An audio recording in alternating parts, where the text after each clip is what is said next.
오늘 본문은 이렇게 시작하고 있습니다. 호련히 주의 사자가 나타나매. 호련이라는 말이 어려워 보입니다만 우리말로 쉽게 바꾸자면 느닷없이라는 표현입니다.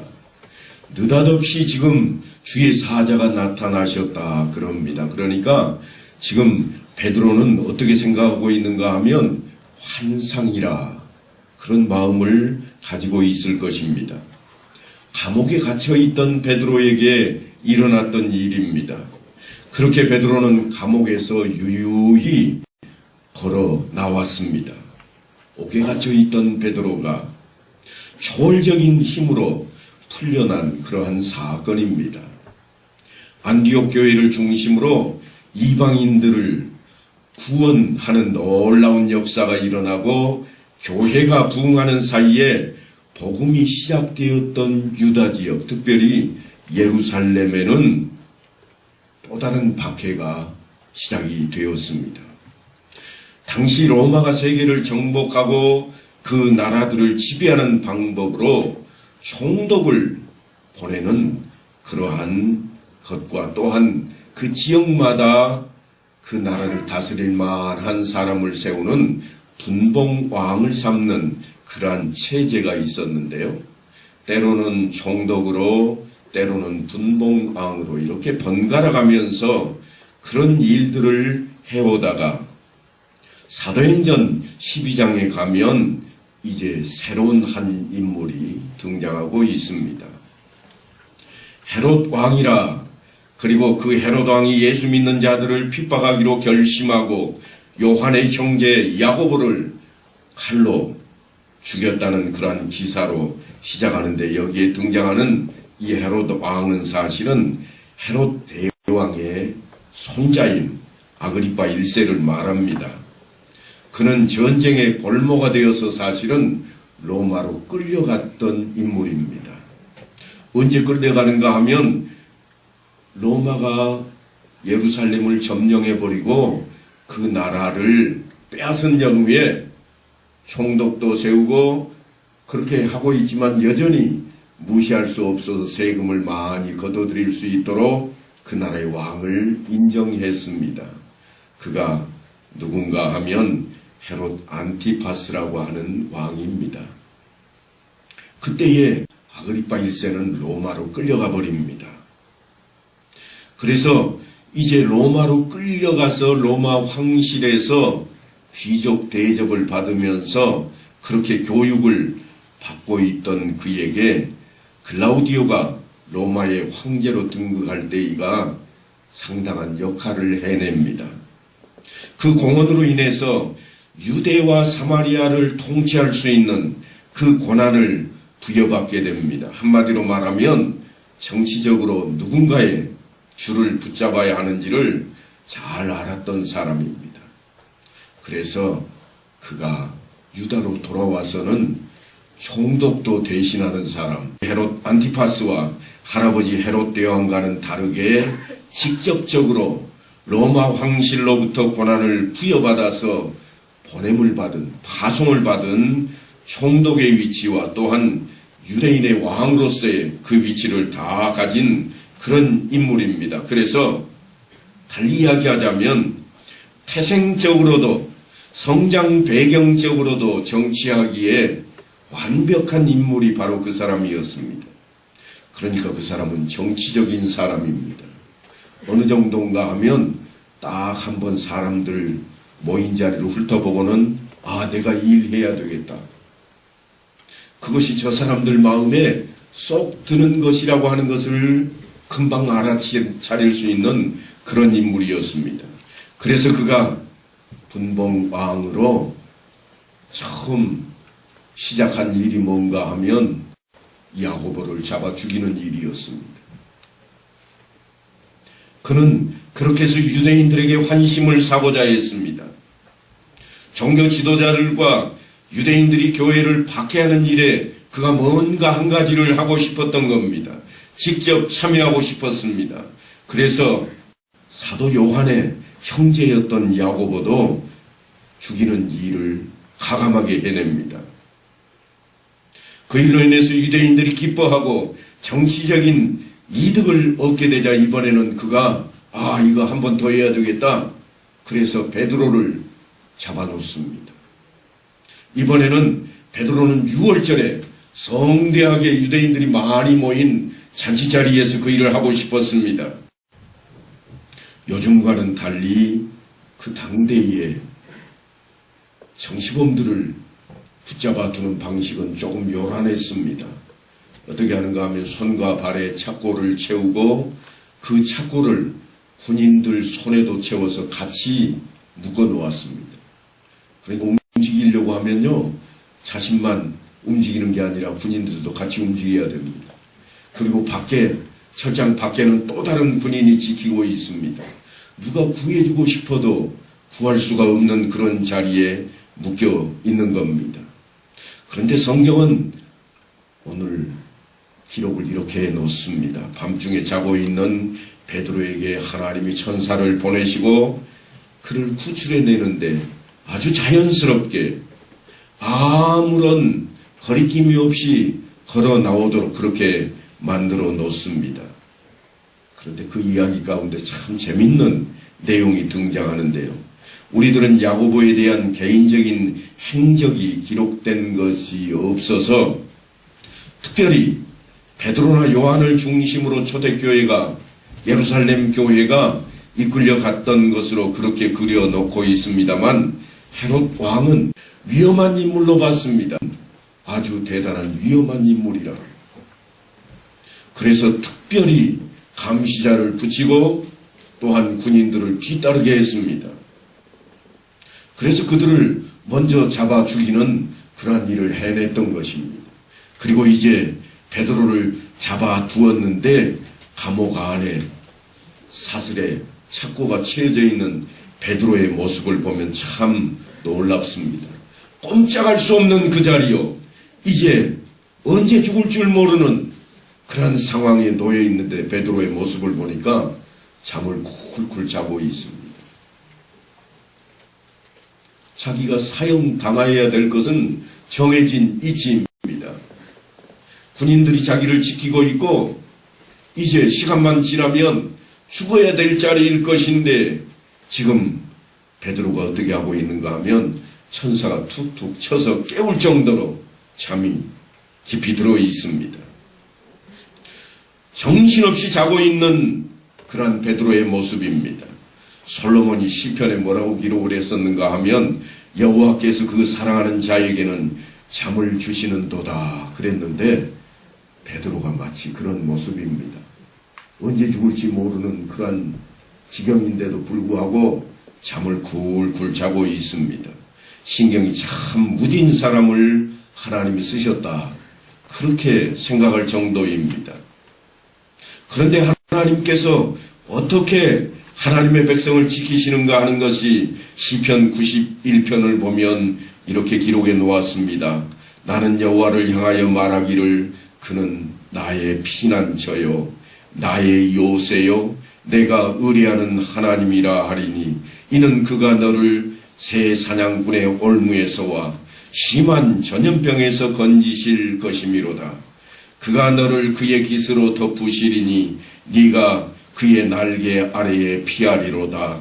그의 진실함은 방패와 손방패가 되시나니 너는 밤에 찾아오는 공포와 낮에 날아드는 화살과 어두울 때 퍼지는 전염병과 발글 닥쳐오는 재앙을 두려워하지 아니하리로다. 1000명이 내 왼쪽에서 10,000명이 내 오른쪽에서 엎드러지나 이 재앙이 내게 가까이 하지 못하리로다. 요즘 전쟁 이야기가 우리에게 자꾸 들리는데요. 특별히 그 전쟁을 일으키는 사람들 중에 반군들의 입장을 보면 어떤 일들을 하는가 하면 어느 날 한 마을을 습격해서 사람들을 다 잡아가 버립니다. 마치 인신매매를 하는 것처럼 그들은 떼강도나 되는 것처럼 아무도 가리지 않고 거리낌 없이 사람들을 잡아다가 팔기도 하고 죽이기도 합니다. 그런데 하나님께서 우리를 그 모든 것으로부터 보호하시겠다는 약속의 말씀입니다. 얼마나 든든한 말씀인지 모릅니다. 그런데 이 약속에 선뜻 아멘 하기에는 난감한 부분도 있습니다.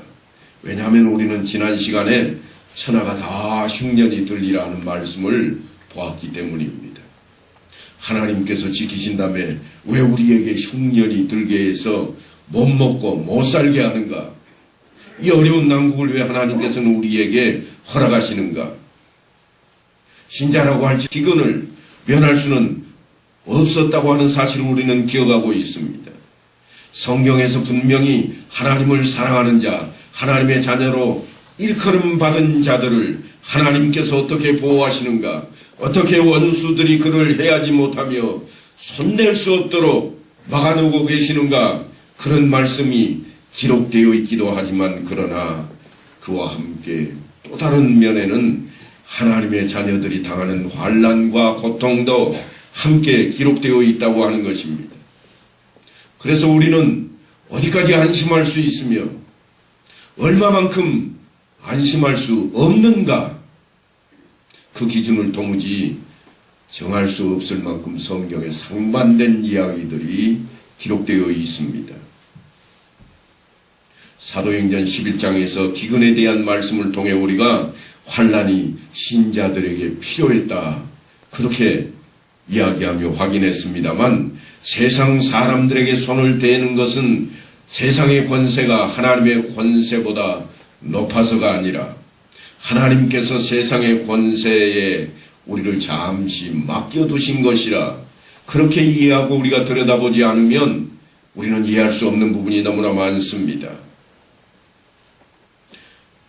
그런데 그렇게 우리에게 환난과 고통이 필요하다, 그런 말씀을 해놓으시고는 오늘 느닷없이 베드로가 감옥에 갇히자마자 한밤중에 그냥 착고가 풀리고 문이 열리고 아무도 군사들이 지키고 있던 그 군사들이 쫓아오지도 않는 그런 지경으로까지 만들어내면서 베드로를 끌어내시는가?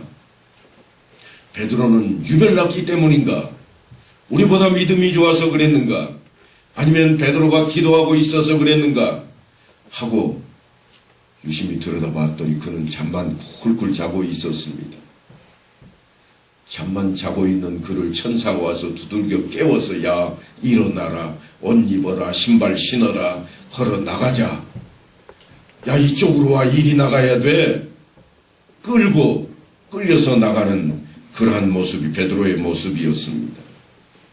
그러니까 우리가 정말 이해할 수 없는 부분이, 조금 전에는 천하에 흉년이 들어서 다 먹고 살기 힘들게 만들어 놓으시더니 오늘 베드로를 보니까 기적처럼 예수 믿으면 이 정도는 돼야 된다고 하는 그런 모습처럼 우리에게 보여주고 있다고 하는 것입니다.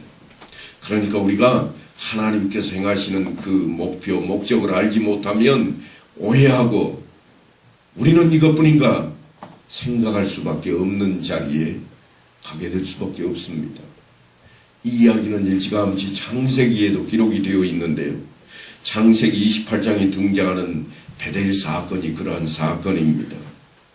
야곱이 브엘세바를 떠나서 하란으로 가다가 루스에서 해가 져버리고 맙니다. 그래서 캄캄한 밤을 만나게 되어서 돌덩이 하나를 취해서 베개로 삼고 그가 잠을 청합니다. 그랬더니 그가 잠자는 사이에 네가 누워있는 땅을 내가 너와 내 자손에게 주리니 내 자손이 땅에 티끌같이 되어 네가 서쪽과 동쪽과 북쪽과 남쪽으로 퍼져 나갈지며 땅의 모든 족속이 너와 내 자손으로 말미암아 복을 받으리라. 내가 너와 함께 있어 네가 어디로 가든지 너를 지키며 너를 이끌어 이 땅으로 돌아오게 하리라. 내가 네게 허락한 것을 다 이루기까지 너를 떠나지 아니하리라. 하나님께서 한밤중에 정말 느닷없이 홍두깨처럼 돌베개 베고 루스에서 잠을 청하던 야곱에게 찾아오신 겁니다. 우리가 잘 아는 대로 꿈속에 사닥다리를 보았고 그 위에 서 계신 하나님을 만나게 된 것입니다. 여기에 야곱의 생애가 하나님 안에서 어떻게 든든한가 하는 약속을 보게 되는데, 하나님께서 야곱에게 복을 주시되 땅의 모든 족속이 너와 내 자손으로 말미암아 복을 받으리라. 그 약속을 이루기 위해서 내가 너를 지키고 어디로 가든지 내가 늘 항상 함께 할 것이라 놀라운 약속을 받게 되었습니다. 그런데요, 야곱이 하나님을 만났던 그 시점이 언제인가 한번 기억을 더듬어 보십시오. 그는 형을 속여서 장자의 명분을 빼앗았습니다. 아니, 형만 속인 게 아닙니다. 아버지 이삭도 속여가지고 형에게 갈 축복을 자기가 대신 받습니다. 어느 정도까지요? 털복숭인 자기 형을 흉내내려고 짐승의 가죽을 가슴과 손등에 붙이고까지 아버지를 속여냅니다. 그런데 그렇게 그가 축복을 받아내고는 미움을 사서 그 형에게 잡히면 죽을 것 같아서 도망치는 자리입니다. 외갓집으로 도망가는 그 도중에 하나님께서 그를 찾아오셨고 조금 전에 읽어드렸던 그 약속을 하시는 겁니다. 거짓말쟁이요, 도둑질한 사람인데 하나님께서 그를 지금 찾아오셨습니다. 땅의 모든 족속이 야곱과 그의 후손을 통해서 복을 얻을 것이라. 그러려면 어떻게 해야 될까요? 그러려면 야곱이 먼저 복을 받아야 됩니다. 야곱이 먼저 복받는 자리로 가 있어야 됩니다. 그리고 그 일을 위해서 하나님께서 야곱이 어디로 가든지 어느 곳에 있든지 늘 함께하며 지켜주실 것이라고 약속하고 있습니다. 그러나 거기에 하나 더 놀라운 소식이 있습니다.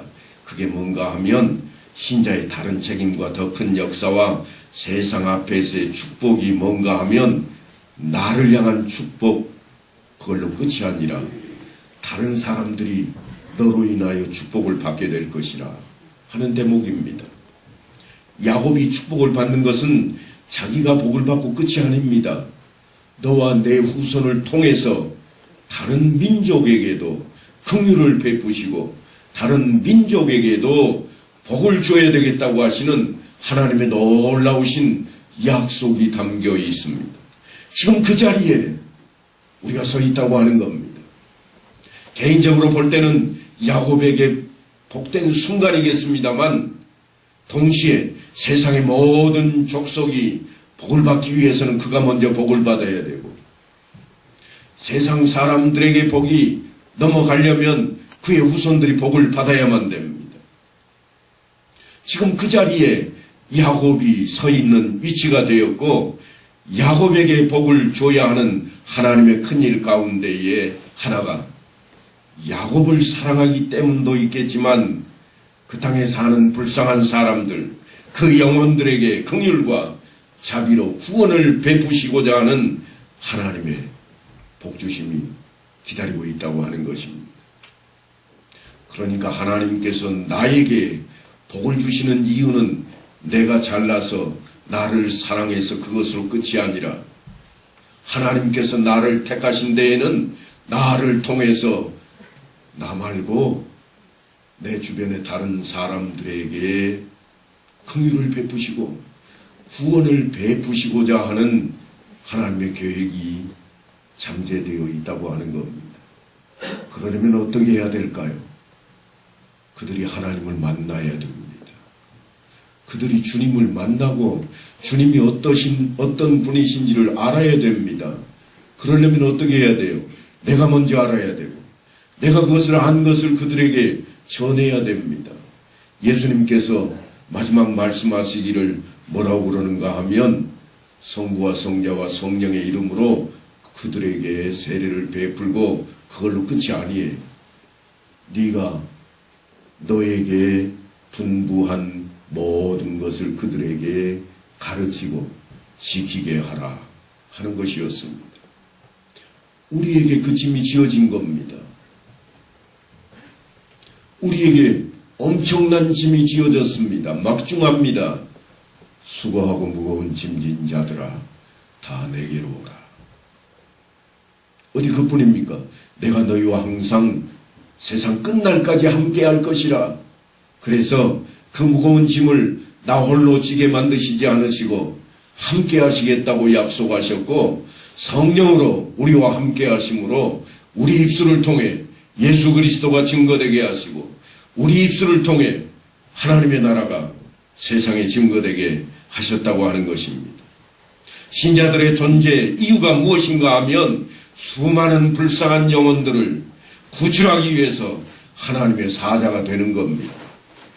지금 베드로가 뜬금없이 느닷없이 착고에 차여있던 그 쇠고랑이 풀리면서 천사의 손에 이끌려 그냥 유유히 감옥에서 나오는 이유가 뭔가, 원인이 뭔가, 그것은 다른 데 있지도 않고 하나님의 나라를 증거할 그 세상이 준비되어 있다고 하는 것입니다. 그 자리에 서야 된다고 하는 것입니다.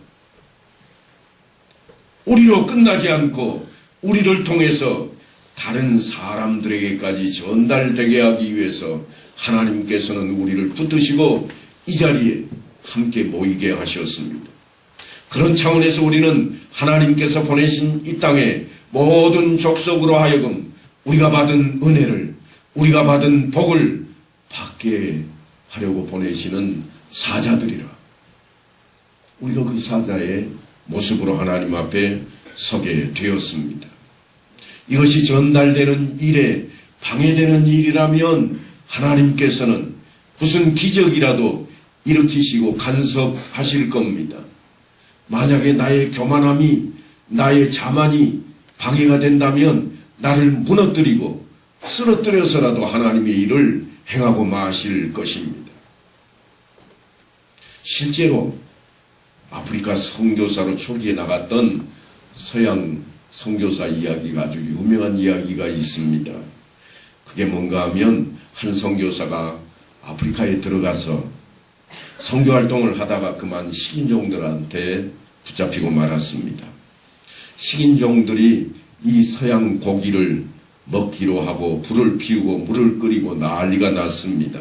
왜냐하면 색다른 고기를 한번 먹어보게 생겼잖아요. 그래서 부족들이 다 모여들었습니다. 그러자 이 선교사가 추장에게 항의합니다.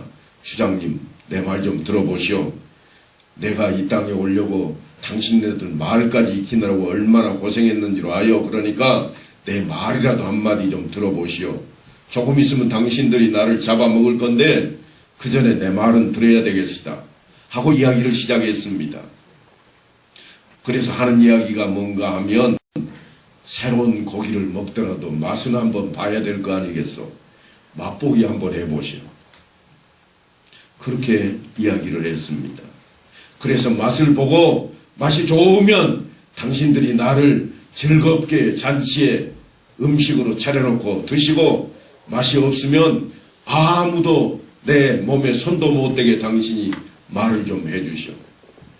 추장이 가만히 듣더니 자기 말로 하는 것도 기특하거니와 또 일리가 있는 이야기입니다. 내가 먹어서 맛없는데 내 백성에게 먹일 수 없지. 그래서 그렇게 하겠다고 약속을 했습니다. 그래서 이제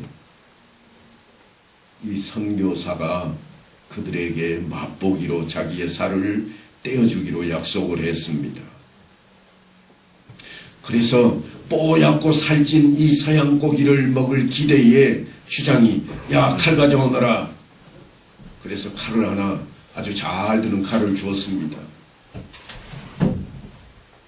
한 젊은이가 그 칼을 들고 이 서양 고기를 좀 한 덩어리 떼내려고 그러는데 선교사가 갑자기 악을 씁니다. 여보시오, 제일 맛있는 고기가 내 다리살인데 종아리살부터 한번 드시게 해야지 추장님한테 아무나 드리려고 하면 그거 말이 안 돼요. 칼을 이리 주시오. 칼을 싹 받아가지고는 자기 종아리살을 쑥 긁어가지고는 한 덩어리를 줬습니다. 그랬더니 이 젊은이가 그 고기를 가져다가 끓는 물에다 집어넣습니다. 팔팔 끓는데 익혀가지고 추장한테 딱 가져다 줬더니 추장이 한참 씹어도 씹히지를 않는 겁니다. 이 고기가 무슨 고기인지 즐기기만 하고 맛은 하나도 없습니다. 그래서 주장이 다시 말합니다. 야야, 이거 끓여 먹을 수는 없는 고기인가 보다. 이 고기 참 희한하네. 야, 한 점 더 가져다 좀 구워봐. 그래서 다시 칼을 들이댔습니다. 이번에는 선교사가 아주 굽기 좋게 두툼하게 자기 종아리살을 딱 떼가지고 이거 한 점 드셔보시오 하고 줬습니다. 그래서 불에다가 딱 구웠더니 시커멓게 연기만 나면서 냄새가 고약합니다. 타들어갑니다. 그래서 더 타기 전에 이 시종이 빨리 가져다가 주장에게 주었습니다. 주장이 먹으려고 가까이 입에 댔더니 먹을 수 없는 맛입니다. 냄새는 고약하고 고기 맛도 아니고 이게 먹을 수 없는 겁니다. 그래서 주장이 외칩니다. 야, 이 서양 고기는 먹으면 안 되겠다. 앞으로 우리는 서양 고기는 먹지 말자. 아무도 손대지 마라. 그래서 선교사가 한 번 더 외칩니다. 나를 안 먹는 것까지는 좋은데 그래도 내가 당신네 말을 배웠으니 당신들하고 함께 살게는 좀 해주시오. 주장이 명령을 내립니다. 야, 저쪽 끄트머리에 있는 저 집 이 친구에 줘버려. 그리고 아무도 건드리지 마. 그렇게 해서 무슨 일이 벌어졌는가 하면 이 선교사가 식인종 마을에 예수를 전하고 식인종들이 식인을 하지 않는 자기들의 본업을 바꾸는 놀라운 일을 해냈노라고 선교 역사에 기록이 되어 있는 이야기입니다. 그런데 여러분, 이 선교사가 어떤 인물이었는지 아십니까? 이 선교사는 사실은 전쟁 중에 나가서 다쳐가지고 한쪽 다리를 잃었습니다. 한쪽 다리를 잃었으니까 뭘 했겠어요? 의족을 차고 선교 활동을 나갔는데 의족을 떼어줬으니 그들이 뭘 먹은 거예요? 고무고기 먹은 거예요. 아무짝에도 맛이 없는 고무를 이리 뜯고 저리 뜯고 해보다가 맛이 없어서 그런 일이 벌어졌다고 하는 것입니다. 그러니까 하나님께서는 우리를 사랑하실 뿐만 아니라 우리를 통해서 모든 족속을 구원하시기로 작정을 하신 겁니다. 이 선교사를 통해서 그 식인종 마을이 완전히 구원을 얻었을 뿐만 아니라 지금도 기념교회가 있을 정도입니다. 놀랍지 않으십니까? 그 일을 위해서라면 하나님께서는 우리를 무엇으로든지 보호하실 겁니다. 우리 옆에서 천인 만인이 엎드러질지라도 우리가 보호받게 된다고 하는 겁니다. 그것은 나만 저 사람들과 구별해서 사랑한다는 뜻이 결코 아닙니다. 하나님께서는 그들을 또한 사랑하시기에 나를 살려놓으시고 그 식인종들까지도 하나님께서 사랑하셨고 하나님의 일꾼으로 쓰시기 위해서 선교사를 살려놓으셨다고 하는 겁니다. 환난도 죽음도 사실은 의미가 있을 때가 있습니다. 죽음이 필요하다면 죽어야 할 것입니다. 내게 사는 것이 그리스도니 죽는 것도 유익함이라. 사도 바울은 그렇게 외쳤습니다. 사나 죽으나 그리스도의 것이라. 그런데 그보다 한참 이전에 스데반은 어떠했습니까? 스데반은 하나님의 말씀을 증거하다 말고 돌에 맞아 죽기까지 했습니다. 그러나 그게 끝이 아니었습니다. 그 일로 인해서 바울이라고 하는 놀라운 새로운 인물이 나타났고 또한 바울이라고 하는 그 인물 때문에 그 덕택에 오늘날 우리도 예수를 믿게 되었다고 하는 겁니다. 그것이 성경이 말씀하는 모든 기적에 일관된 내용들입니다. 이스라엘을 엄습한 가뭄이 엘리야를 죽일 수 없었습니다. 엘리야가 손바닥만한 구름 저 서편에 떠있는 거 하나 보고 엎드려 기도하기를 하나님 비를 내려 주옵소서. 그리고는 못내 일어나서 왕에게 이야기하기를 왕이여 빨리 내려가소서 비가 쏟아질 것입니다. 여러분, 그 기도는 응답되었습니다. 하나님께서 엘리야가 숨어 있을 때 내버려 두지 않았습니다. 그를 살리기 위해 까마귀를 동원시켰습니다.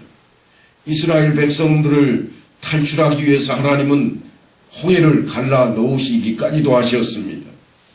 바로 왕을 막아내는 방편이었습니다. 아니, 다니엘은 사자굴에 들어갔어도 죽지 않고 살아서 나왔습니다. 하지만 여러분, 우리가 만일 가진 것으로 만족하고 하나님 나라를 위해 더 이상 필요하지 않다면 하나님께서는 우리를 아나니아와 삽비라의 죽음처럼 비상한 자리로 이끌어내버리실 겁니다. 두려워해야 합니다. 그것이 성경이 이야기하는 기적입니다. 이 땅에 우리가 존재하고 있는 이유라고 말할 수 있습니다. 살만하다. 사람들이 그렇게 이야기할 때 우환이 찾아온다는 이야기들을 종종 합니다. 세상 사람들조차도 그렇게 이야기하는데 예수 믿는 우리에게 살만한 것이 과연 무엇일까요? 우리의 존재 가치는 이 땅에서 우리가 사는 데 있지를 않습니다. 하나님께서 필요해서 우리를 부르셨고 하나님의 일을 위해 우리를 세우셨습니다. 그러므로 하나님께서 필요하신 대로 우리를 사용하실 것이요, 그것이 때로는 우리가 복받는 자리로 나아가서 다른 사람들에게까지 복을 받게 하는 놀라운 역사도 이루어낼 것입니다. 그런데 우리가 그 복을 부어버리고 그 바구니를 엎어버린다면 무슨 일이 일어날까요? 하나님 나라에 필요한 존재로 부르심을 받았다면 마땅히 내가 어떠해야 할지 우리는 깨닫게 되었습니다. 사랑하는 성도 여러분, 내가 하나님께서 보내신 그의 사자라고 하는 그 사실 앞에 우리는 충성을 다짐하고 그 길을 향해 달려나가야만 할 것입니다.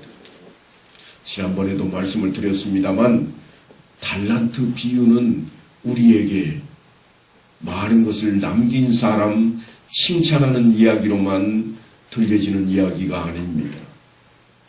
한 달란트 받았던 사람이 어찌했는가 우리는 꼭 명심해야 됩니다.